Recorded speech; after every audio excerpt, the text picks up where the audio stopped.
that are good, okay? So grip-wise, like I say, that to me is slightly, I can sort of see your nails there on your right hand, okay? The thumb now is a little bit off to the side there. Basically, what we're looking for, the little crease that your thumb and forefinger make in your right hand should point up towards your right shoulder, okay? So it needs to be more into that position there, okay? So that little V there needs to point up there. If you turn your hand under this way too much, where you tend to get it, that means that club will open there would be coming back that closed if you had the club in your hands, obviously, with that grip position, okay? So it doesn't want to go smothering over, but equally, if it's a bit underneath, it will cause the club face to be slightly closed, okay?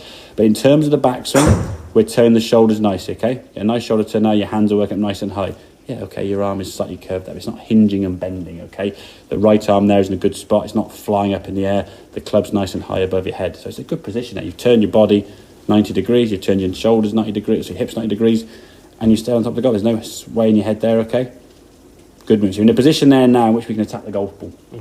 So from there now, hips towards target. It's good. Nice movement there, okay? Good impact. Hands are now just in front of the golf ball there, so there's sort of the blur there's about the middle of your hands there. That'd be impact. The knees moving in. So we're in a good sort of start impact position there now. As we go through, the arms now are level-ish. That left arm's probably a little bit on the high-ish side. That was one that went a little bit to the right slightly. Grip was a little bit strong. Elbow held the club face a little bit over. That's the sort of two inconsistencies you get. The high left elbow sends it right. The really strong grip sends it left. And if the ball starts going one way or the other, depending on which one wins which any given day, you then react in such a way. If the ball starts hooking, you start firing your hips or dropping underneath and it pings off the sideboard. If you start slicing it, because maybe the grip's good, but the elbow's a bit too high, then you start changing your shoulder and changing all these things, okay? For me, it's only the grip and that release pattern you got to work on, okay? The body's working better will help that release pattern with your elbows better, yeah? If your elbows are doing this, it's because that hasn't moved, okay? Your right arm wants to be there.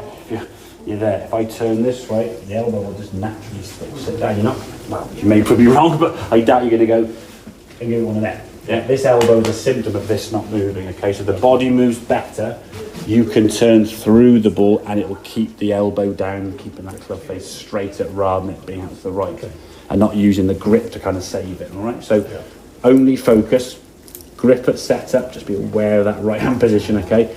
And then just the torso twisting through, whether it means sort of shake hands to target or underarm skim or throw, whatever it may be. And if things start going Pete-Tong, take the ball out of the equation, just work on that body movement, just start the body movement better, so just get that body working again, yeah? Okay. So I would put a good amount of money on the fact that when things do go wrong, you stiffen up, you tense up, you don't move, and now when you come to the golf with it, okay, it's going to be shocking, I'll just not move anything and just hope for the best, and you stop the chest, the arms, the torso, the legs, and the club just goes, and it flips through, and it's, yeah, all over the place, okay? Does that kind of make sense in terms of where we're looking at now? So, as I said, the golf swing, you've got that bit right. You need to work on that second half of the swing, okay? This bit going back here is pretty decent. There's some good positions you're getting into in terms of where that club needs to get to.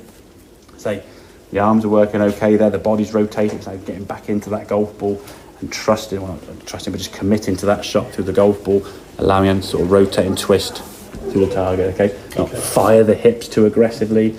Don't try and drop the arms underneath. All these things you're doing very, very well. Just got to move that body more effectively through impact to allow your arms to do what they want to do more.